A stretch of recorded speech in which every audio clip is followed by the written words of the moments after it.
Good evening, Belize, and welcome to XTV's news broadcast for Tuesday, March 25, 2025. And making the headlines tonight, police to get pepper ball guns as alternative to deadly force. CCJ hears appeal regarding 4 butane importation companies. 2 men fatally injured in separate traffic accidents. And Jamaican woman claims cousin's case was inappropriately treated by Belize immigration. We take our first break and return with the news in detail. Prepare for the heat and stay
Welcome back. With your news, I am Drea Espinosa. The Commissioner of Police, Chester Williams, on Monday revealed that the Belize Police Department should be receiving 50 pepperball guns in the next couple weeks. Following the police-involved shooting of 24-year-old Emil Rivers in Independence in late January, the Belize Police Department petitioned Lord Michael Ashcroft for a donation of non-lethal weapons to serve as an alternative to using deadly force. The guns will assist police officers in de-escalating high-intensity situations without having to rely on firearms. Williams explained how the guns work and why he favored them over tasers. We have to give the police officers the tools that they need to be able to be more effective in responding to these type of issues. And so I'm happy to say that I had reached out to Lord Ashcroft following the independence issue with Mr. Arzu. And I had wrote a proposal for a donation from him to the police for some pepper ball gun, and he have generously agreed to donate to the police 50 of those. They have provided payment through Waterloo to the vendor, and we are hoping to get those pepper ball guns in the next 2 to 3 weeks. And those are going to be issued to police officers and are going to be used as a means of de-escalation. The police is going to, if the person is behaving in a certain way, advancing to the police is going to shoot you right here with the pepper ball gun. And when it touches you, it explodes. And it sends a scent pepper spray like, and that quell you, right? So it is a very effective way. We're looking at either that or the taser. But again, the taser gun, that tend to pierce the skin, right? If you want the one that stays alive, just squeeze the trigger and it sends a shock. That have to pierce the skin. Mm-hmm. So that to me was more dangerous, and so we resorted to the pepper ball gun. The Caribbean Court of Justice, CCJ, is today and tomorrow hearing an appeal and cross-appeal in a constitutional dispute emanating from Belize. It's the case involving 4 privately owned butane companies versus the government of Belize, particularly the Controller of Supplies and the Minister of Economic Development. The case has to do with a challenge to legislation that was passed for the establishment of the National Gas Company Limited, NGCL, which essentially paved the way for a monopoly and placed operational requirements that the companies found too onerous. One of the businesses actually went out of business. The Court of Appeal held that the government infringed the constitutional rights of the companies when it comes to their right to work and right to property, but did not rule in their favor regarding their claims that their rights to equal treatment and freedom of association were violated. The case is being heard in person in Trinidad. Senior counsel Eamon Courtney, along with Assistant Solicitor General Samantha Matute and Ileana Swift, are representing the Attorney General. The Controller of Supplies and the Minister of Economic Development are being represented by King's Counsel Edward Fitzgerald and Andrew Marshalek, and King's Counsel Angeline Welch. The companies are being represented by Senior Counsel Douglas Mendes, Senior Counsel Godfrey Smith, Luke Hamel Smith, and Hector Guerra. The family of 33-year-old Aldair Blanco is mourning his death following a road traffic accident on the Trinidad Road in Orange Walk around 5 p.m. on Sunday. Reports are that Blanco was driving a motorcycle along with a female passenger heading towards August Pine Ridge. According to witnesses, Blanco collided into a Mazda pickup truck and landed on the pavement. He began bleeding profusely due to his injuries and was rushed to the Northern Regional Hospital, but unfortunately passed away. The severity of the injuries sustained by the female passenger is currently unknown. We understand that police have since detained the driver of the pickup for questioning. Blanco's father, Santos Blanco, said that to their knowledge, he never owned a motorcycle. According to the senior Blanco, he was traveling on the same road near Yo Creek, heading towards San Lazaro when the ambulance rushed past him. Police investigations continue. A road traffic accident Monday night after 8 on the Thomas Vincent Ramos Highway has resulted in the death of one man with 2 others injured. The deceased has been identified as 26-year-old Michael Daniels of St. Stan Creek. The severity of the injuries to the 2 others involved in the accident is currently unknown. Police are investigating. Tamar Nunes, a Jamaican woman who says she has been living in Belize for over a year and married a Belizean, is making a claim that the case of a cousin she invited to visit Belize was inappropriately assessed by Belize's immigration authorities. Gregory Dunn traveled to Belize on a Copa flight via Panama and landed on March 17. However, he was deemed inadmissible and was placed on a return flight through Panama on March 21st. Until then, he was detained at a Belize City hotel. The man's name is Gregory Dunn. According to Nunes, when Dunn reached the Philip Golson International Airport, he only had over $200. That's $200 as spending money because the payment of over $400 for the flight had not been charged to his card and he had to pay the fare in cash from the pocket money he was bringing.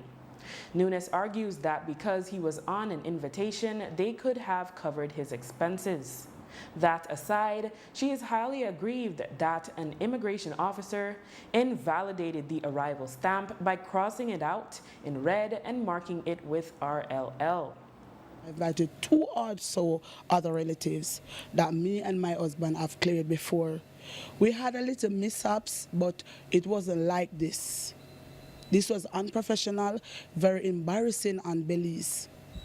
Now, when I invited Mr. Dunn to come to Belize, he was working in a restaurant in Jamaica, in Mobile, and I invited him on 2 weeks vacation. He came here with his police record just to prove that this young man is a citizen of Jamaica, having entangled with the law, nothing.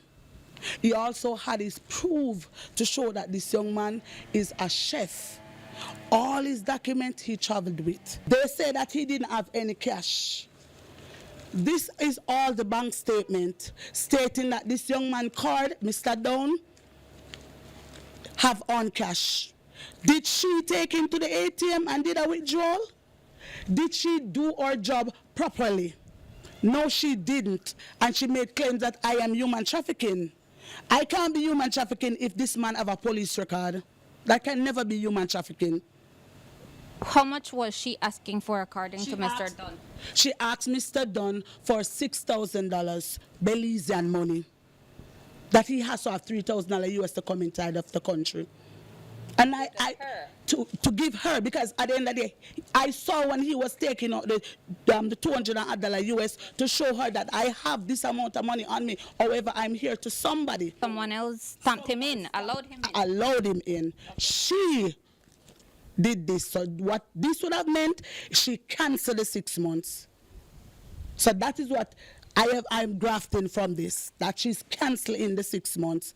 But you can cancel the 6 months, but you're not allowed to do it like this in the passport. She destroyed this young man's passport. And she have to get to be held accountable because this is illegal. So how in your view would that cancellation have been indicated in their system? You're right. It should have been in the system and a letter. He would have gotten a letter because he did not get deportation in his passport. So if you're not deporting him, you could have just simply write a letter stating that he did not fit the requirement and put it inside the passport like this and give it back to him. I was denied entrance in 2 countries. My passport was never touched. It's against the CARICOM law to vandalize a different nation passport. This is a government property of Jamaica. Immigration sources say the RLL stands for Refused Leave to Land and is employed when a person does not meet the requirements for entry. Immigration CEO Tanya Santos told Creme News XTV that she is aware of the case and added that they are privy to information that a false declaration was made. She added that the RLL marking is standard. As to the bribery allegations, she says they are only that, allegations. After the break, Kumpel admits force was used in Maya Center detainment a bit excessive. Stay with us.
28 Freetown Road, where you are better off alive than dead. Freetown Drugstore, telephone 223-2876. Over the weekend, an amateur video clip of a detention by police in Maya Center, Stan Creek, went viral. Police were called to a home in the village to respond to a dispute where allegedly a man had pulled a knife on his sibling. In the clip, it can be seen that the man was not fully cooperating and was pistol whipped by one officer and hit by another. Family members can be heard asking the officers to be less physical. On Monday, the Commissioner of Police, Chester Williams, admitted that the officers used excessive force. The police were called to the house by those persons who lived there. The information is that the young man in question had threatened, I think, his sister with a knife. Police went there, and as you can see in the video that is circulating, that the police asked the young man where the knife was, and he said, "Which knife?" And then he, as if he made a move as if he was going to stand up to the police, and the police hit him with a view to put him back in his place. And then the corporal who was there also, seeing that he was still trying to raise up again, the corporal also hit him. Now, I would be the first to admit that maybe to some extent the force used by the police may be a bit excessive. But at the same time, we have to be real and look at the situation that the police found themselves in. Even when the police were asking him for the knife, he said, "Which knife?" But after the police hit him and he moved a bit to the right, the knife was right there under him. You saw when the corporal eventually picked up the knife off the bed, which means that he had the knife, and despite being asked, he said, "Which knife?" And he could have at any time taken out that knife and used it even against the police who went there. So in the instant, I am not going to kill the police for what took place. While I believe that the force may be a bit excessive, I think that they act reasonably in trying to deal with the situation that confronts them. Williams also explained that there is a use of force policy and that police officers are trained, but he said under certain situations, training goes out the window. I do agree with some of the comments that we have to find ways to de-escalate issues.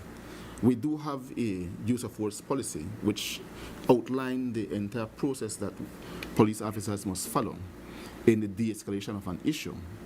But we all know that when you are confronted with situations, you tend to forget that training that you would have been taught, and you just react based on your instincts. That's generally human beings. The Commissioner of Police, Chester Williams, was adamant on Monday that should he assume the position of CEO of Transport, he would be doing what is right. He said there should be no conflict of interest where his private business, a used car dealership, is concerned. He also said he knows the media would be watching and won't be caught with his pants down. You go to the car lot and you see a type of vehicle I import. I don't import rubbish. I make sure I import vehicles that are safe and are of good standard. That's why I don't sell much, because they're good vehicles, right? At the end of the day, I always do things the right way. I know for a fact that you're watching very, very closely, and I certainly will not be caught in my pants down by you, right? And so I will always endeavor to make sure that I comply with every requirement that is in place for whatever business I venture into. It is important, not just because you and the other media houses are watching, but it is important because it's the right thing to do. Right? Simple as that. While his transition is not official yet, on Monday, the Commissioner of Police, Chester Williams, reflected on his journey from young baker to police commissioner. Williams also spoke of the projects and standards that he accomplished or set during his tenure. He said he feels that the Belize Police Department functioned excellently under his watch. Because before becoming Commissioner of Police, I worked as a delivery boy at a bakery. From there, I moved up to the mixer, mix the bread early in the morning, 3 o'clock, after going to the bakery and mix bread. And then from there, I went to the oven. I became a baker. And at age 16, I was the chief baker at the bakery. So I know a lot about baking bread and other pastries. And at age 17, I joined the ranks of the Belize Police Force then. And so that is all I know. I have certainly worked tirelessly over the years with a view to try and achieve what I have achieved so far. We certainly did a lot. If you look right across from this building, you can see the Comstat office. I'm extremely proud of that achievement. There are several things I can list out, but I will leave that for when the official day comes. But one of the most things I'm proud of is the fact that we were able to bring the murder count below 100 for 2 consecutive years. Again, those are many lives saved, right? And if it is that we save one life, we would have done well. But we saved many, many lives, I can say. And so I am extremely grateful for that. Another issue I'm proud of is that we were able to reduce the amount of complaints against the police brutality cases. We reduced that tremendously, which means that we, as a department, have done a lot in terms of human rights, training of our officers to make them understand that we must respect the rights and dignity of people. And while we have not, and we will never reach that stage where we'll have no complaints at all, I believe that we have done a lot in terms of making sure that we were able to reduce it tremendously. So I am proud of that as well. In other news, ahead of the 2025 general elections, several cases of voter registration objections were brought to public light. In an interview ahead of the elections on March 12, Chief Elections Officer Josephine Tamai spoke about the challenges they face when it comes to verifying that people live at the addresses they provide. As well, it goes both ways. Because I would only hope that as citizens, we don't allow for those things to happen. Because every single application that comes to this department, our officers go out and conduct investigation. We have investigation sheets whereby the persons would sign. The law speaks to the chief occupant. And so when our officers go to the person's house, if the chief occupant says that that person lives there, it is a challenge for us to dispute that that person does not live there. We do not have the authority to go inside a person's house and search their houses to see. And I will tell you, some people would get crafty. Some would tell me, well, you know, I put a picture of the person in the house, so even if you come, the picture is there. And there's so many different things. We have seen cases as well where our officers disallow some persons, and when they go to court, they actually present receipts in court to say they were renting the houses. They didn't provide that to us, and so the court would say, no, you have to put those persons on the list. So it goes both ways. And I always believe that as citizens, we have to do our part as well. And every single month, our list is published on or before the 15th of that month. And so between the 15th and the 25th of every month, persons have an opportunity, persons who are registered in that electoral division, to make objections. It's unfortunate that in Belize, it's only when election time is coming that people really pay attention to those things. But as citizens, we all have to do our part as well. Tamai also supports increasing penalties for people who violate the law and regulations regarding voter registration. Now, if we find that the chief occupant has lied to us, and many of them, you know, go to court and nothing really happens, right? And so they're not able to prove otherwise to the court. And so the person's name remains on the list. Sometimes you have various situations as well, and I know that it all depends on each of the magistrates. Because you have persons who might live in, well, I won't say live, but they work in one area, then they go home on weekends. And in previous cases, some of the magistrates have said that those persons are eligible to decide where they want to get registered because they might spend 5 days here, 2 days here, 3 days here, 4 days there. That's the reality of it. But at the end of the day, when the matters go to court, whatever evidence they provide, the court will make that decision, and then we act on that. And that's a monthly process. Should the penalty be increased for those that are found to be fraudulent?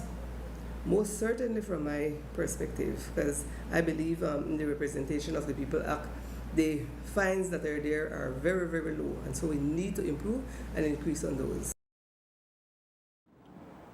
After the break, areas in several states of southern Mexico suffer extended blackout. Stay tuned. 20 years ago, we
Several areas, including the popular tourist destination of Cancun in the southern Mexican states of Quintana Roo, Yucatan, Tabasco, Campeche, and Chiapas, suffered an extended power outage that started at around 3 p.m. Monday. Power was not fully restored until 2 a.m. today, Tuesday. The massive power outage plunged thousands into darkness and impacted the supply of potable water and the telecommunications sector. Traffic in Cancun descended into chaos as traffic lights were rendered inoperable and members of the police force had to step in to direct traffic at the more critical intersections. Authorities today explained that the reason for the outage was the failure of a piece of equipment at a cogeneration plant for a new Pemex which supplies electricity to CFE. In Belize, consumers across different areas of the country experienced a power outage that lasted almost half hour. However, we are waiting to hear from Belize Electricity Limited if the blackout in southern Mexico was the cause. An early morning fire destroyed a two-story wooden structure at the corner of Victoria and Castle Streets in Belize City. Reports are that the blaze began sometime around 6 this morning. Residents in the area were upset as once the National Fire Service truck arrived, it quickly ran out of water and had to rely on a second truck to completely put out the flames. According to those in the neighborhood, the house was owned by an elderly man who had been renting out the house. However, no one has lived there for many months. No other buildings were damaged in the fire as the property sits at the corner and is flanked by 2 empty lots on either side.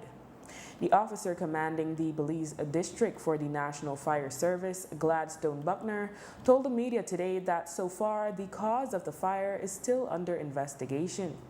He also said that while the house was abandoned, there may have been someone squatting on the property. Both stations responded to that scene. They saw a large house fire. When I mean large, I mean it's a 2-story structure, wooden structure, zinc roofing. That building is an abandoned building and didn't have electricity. Let me make that clear. Didn't have electricity at it. So the fire had to be started from inside and brought to the inside. What do you believe started the fire? Well, at this moment, we cannot say what actually started the fire. But however, some type of heat had to be introduced into the area. Do you believe that while it was abandoned, there were maybe people, is there an evidence of people staying or doing something in there? All right, from our preliminary investigation, what we discovered was that we do have squatters in and out of the building, and one main person that was frequently at the house was somebody by the name of Harold. Full name and detail as it, we don't know the full name. And do we suspect that this heat that was introduced may have been an accidental fire, or are we looking at arson? Cannot say that at this moment. Any idea if this person, Harold, was there when the fire started, or was he there last night? Well, we have conflicting information that yes, he was there, and no, he wasn't there. So we're still looking into it. Actually, part of the investigation, we learned that some kind of heat was in there last night between 9 and 11. So we're still doing our investigation about that part. The Belize Coast Guard on Monday rescued an elderly man who became stranded off the coast of Belize City, about 17 miles at sea near Bluefield Range. The Coast Guard sought the assistance of the public to identify him as he could not provide his name or address. He was transported for medical treatment at the KHMH after an assessment conducted by the Coast Guard sailors.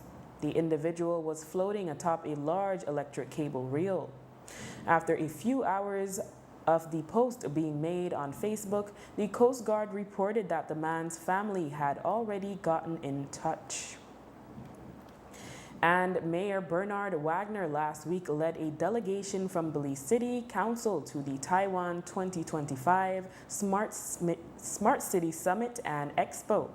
During the visit, they toured an intelligent transportation center in Kaohsiung City. The center features smart parking systems and AI-powered traffic management, as well as multimodal transport integration. The delegation observed how Kaohsiung is using technology to make transportation more efficient, safe, and sustainable. The council stated, quote, "This knowledge exchange is timely and valuable as we continue to strengthen Belize City's own smart mobility journey, including our growing e-mobility pilot project and future plans for traffic and transport transformation," end quote. In one of the panel discussions that Mayor Wagner participated in, he shared that Belize's e-mobility project has reached over 100,000 riders since its launch in July 2024, and apart from reducing CO2 emissions, it has improved reliability and accessibility with live GPS tracking using the 501 Transit app. And with that, we have come to the end of our newscast. A repeat can be viewed on this station later tonight at 9 and again tomorrow at midday. Join us again tomorrow for another news broadcast. I am Drea Espinosa. Have a safe and enjoyable evening.